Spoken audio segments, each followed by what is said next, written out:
Hi there, and welcome to After Effects Academy, Volume 1, The Fundamentals. I am Cameron, and I am going to be your teacher throughout this course, and I'm excited to teach you everything I know about After Effects. After Effects can be a daunting program to understand if you don't really know where to go and how to figure out how to actually use it. So what we're going to do in this fundamentals course is I'm going to teach you everything I know about After Effects so that you can get up and running very quickly and really understand After Effects. It is a very, very powerful tool. It has so much potential if you know how to utilize the tool. So we are in After Effects right now, and essentially After Effects is divided up into three separate panels. There's the project window here. There's a composition panel here, and there's the timeline panel down here. Now, there's a lot of other panels that can reside inside of After Effects, but for the most part, these are the three main panels. So before we dive in and really get started into this course, let's first talk about your preferences inside of After Effects. So to open preferences, we're going to click on After Effects, Preferences, and then we're just going to click on General. You can see there's a lot of different preferences listed here, but we're going to start with General.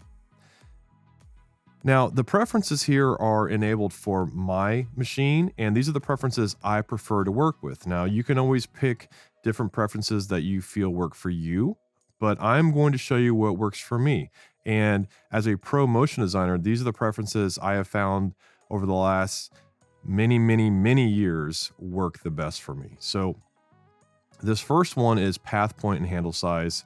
I never really mess with this. This is the default number of 5. I would just advise that you stay right here. Show tooltips is always a great one to have. That just means as you hover over a particular tool that will show up here, it'll tell you what that tool does. So I still have that preference on after, all these years in After Effects. These preferences are all standard, but I do believe that After Effects defaults to spatial interpolation to linear turned off. I prefer to start linear. Now we'll get into that later on, but I would advise that you turn this on. You can see here, I'm not going to go through all of these. I would make sure that all of these are enabled. This is a big one, allow scripts to write files and access network. As you progress more throughout After Effects and you become more comfortable with it, you'll start to use scripts and plugins later on, and this preference will allow those to work inside of After Effects. By default, this is usually turned off. I would say turn it on. Play sound when render finishes. This is an important one if you have audio in your timeline. So you obviously want to hear the sound. So if this isn't on, you're not going to hear any sound. We'll move into previews. I always go adaptive resolution set to 1/8. I wouldn't advise going above 1/4 unless you have an extremely fast machine. Zoom quality, more accurate. You always want to have things more accurate. It's okay to work in faster modes when you're working in motion graphics, but you always want to know really what your effects or motions are really going to look like, and more accurate is going to help you see that. This preference right here, audio, is usually turned off when you open After Effects for the first time. I mute audio because if you don't mute audio and you're trying to preview things, you can get some really funky sounding audio when it's not real time. So this just says, hey, don't play any audio until my preview goes real time, and then I want to hear it in real time. So I would just advise that you turn this on. Next, we've got display. You can choose here if you want a no motion path whatsoever. I tend to go with no more than 15 seconds. I believe that might even be the default. I think these are all default settings as well. Import. This is where you can say if you're importing like a still image, how long you want it to be. I usually stick with the default of length of composition. So again, we'll get more into all of these, what these actually mean later on. But I would advise that if you just want to follow my preferences, you'll be in a good position to go. So if you just need to pause and make sure you have the same preferences set, go for it. I don't think I've ever really messed with this one. Grids and guides, a lot of times this defaults to a higher number. I think it's 9 or 12. Typically 3 by 3 seems to work for grids and guides, and we'll get into those later as well. You can change guide colors here. You're probably okay to start with the default colors, and if you find that things just aren't pleasing to your eye, you can always come in here and change colors.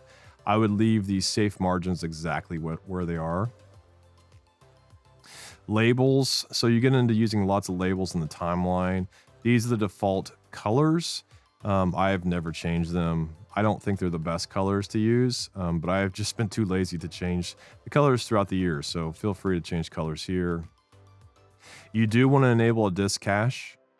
Ideally, this disk cache is on a separate drive than what After Effects, the application, is sitting on. So if After Effects, the application, is sitting on my main hard drive for my computer, I personally have an external SSD drive that is very, very fast, and I set it to that be the cache folder for After Effects. What the cache folder is it puts media files there so it can quickly access these media files and preview animations and motion graphics back quicker. So it's always a good idea to have your cache disk on a separate drive and just to point to wherever that drive is. You can always change this number. I find that 93 seems to work for me. You don't want to go very low on this though. You can also increase it to higher numbers if needed. I don't ever mess with these settings. Video preview, this is if you have an external monitor, which I do not. You would enable this and you'd set up that external monitor. Sometimes external monitors are good to preview renders outside of the main window here. I work on an iMac and I find that it works just great for my uses. Appearances, this is where you can adjust the brightness of the interface. You saw there that it goes much brighter. It can go much darker. The default is very dark. This can also affect label colors if you want it to. I leave that alone. Gradients, you'll see right here, like if you look down in this area or this up here, if I turn gradients on, you can see that those bars slightly change. It's nice just to draw attention to these panels. You can also adjust the interactive control and the focus indicators. I leave these all default. So these settings are all default for me. Okay, new project. This is a big one. I am giving you a template that is a setup for how you should organize your assets inside of After Effects. So when you get that template, what you're going to do is you're going to enable the new project, because by default this is turned off. You're going to enable this, you're going to choose project template, and then you're going to select the file I gave you. Okay, now I'm going to select the file and click open, and there it is. So I'll show you what happens with that here in a minute, but what this does, instead of opening up After Effects every time to just a blank canvas, the project file I gave you is going to give you a folder structure of how to work and stay organized. And I find that it's a very solid folder structure to keep you very organized through your projects. When you work inside of After Effects, things can get very busy, very disorganized very quickly. Next, we've got autosave. I have it enabled to save every 20 minutes. I think it's enabled so it's not turned on when you first start up After Effects. I find about every 20 minutes is fine. You could decrease this to 5 minutes, 10 minutes.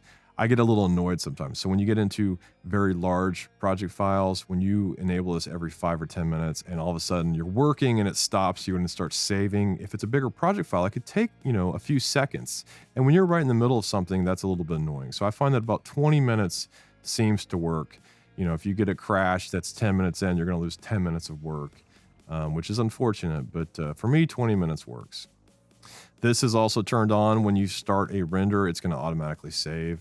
And it's going to save a maximum of 5 projects versions when you're autosaving. So you're going to have a separate autosave folder that I rarely ever access, but it'll be like, autosave 1, autosave 2, autosave 3, autosave 4, and autosave 5. It's not going to go beyond that. Once it gets to 5, it's going to go back to 1 and save over that one. Memory. This is a big one. I've got 64 gigs of RAM installed on this particular iMac. I'm allowing 6 gigs of RAM to be used for other applications. So that means I'm using 58 gigs total for After Effects whenever After Effects is open. And you can see that right here. So, you can fine tune these numbers based on how much RAM you have. I recommend 64 to 128 gigs of RAM for After Effects. I know a lot of times we're working with less. I have only 16 gigs of RAM on my MacBook Pro. It does a okay job when I need to work in After Effects on my MacBook. But, no less than 16 gigs. 16, 32, 64, 128. Next, we've got audio hardware. If you're using different speakers other than what's inside of your computer, this is where we're going to set those up. And I do recommend external speakers. I'm using a breakout box, which is a Scarlett 2i2 USB box. It breaks out of my iMac and it goes into some KRK Rocket monitors that have really great audio to them. It's very clear audio. It's not muddied. It's not amplified. So it's a true sound, which, working in After Effects, it's not so important that we have the very true sound. A lot of times that's, an audio engineer who's doing that. But this is where you set up the audio. I don't really typically mess with these settings. Next, we've got the output mapping. When you set up the hardware in here, it typically knows how to output here, and you don't typically have to mess with these preferences. Sync settings. So if you're using Adobe Cloud, Creative Cloud, this is where you're going to sync your settings, and you're going to say, I do want the preferences synced across my computers if I'm using multiple computers. Shortcuts, if I want to sync those, if I have changed any shortcuts, which I typically don't, those will sync as well. Presets, interpretation rules, render settings templates, which we'll talk about those later on. Those are very important. And also output module settings templates, which I will go ahead and enable that. And then last, we have the type preference, which I do not mess with either. So that's just a general rundown of preferences. Feel free to change preferences based on how you like to work. But again, I would recommend that if you want to follow along how I work, just go ahead and pause and make sure that everything that's turned on here is turned on. Everything that's not is not turned on. Okay, so now that our preferences are set, what we're going to do now is we're going to load a new project. So typically, whenever you open After Effects up and you load a new project, it just comes in blank like this. There's nothing up here in the project window, which is our main window for the project files. But like I said, we set up that preference. If I jump right back in there really quickly here and I go to new project, we set up this preference to point to the template I gave you. So now when I go new project, I don't want to save this untitled one, but watch what happens over here in the project window. You can see automatically that the project template has loaded. And here's our output timeline, right? So we have a timeline set up. We have additional panels over here, which, like I said, we don't need to focus on those right now. So I'm gonna go ahead and get rid of those. But we have several folders here. So we've got the output, which is our timeline. So this is our timeline down here. We've got comp folders, which are pre-comps, which we're gonna talk about. We've also got working comps, which we'll talk about. And then we've got an asset folder. And this is just a folder structure.